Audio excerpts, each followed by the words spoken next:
An area arm fail error occurs when a device is still active as the alarm tries to set. It sometimes happens when a detector takes longer than usual to reset after there has been movement in front of it.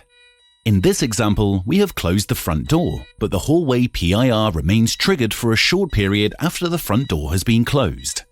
The system emits a repeating 2-second siren followed by a 1-second pause on the internal speakers and keypads only. This does not activate the external siren. Entering your user code or presenting your fob will cancel the siren and show you a list of zones that caused the issue.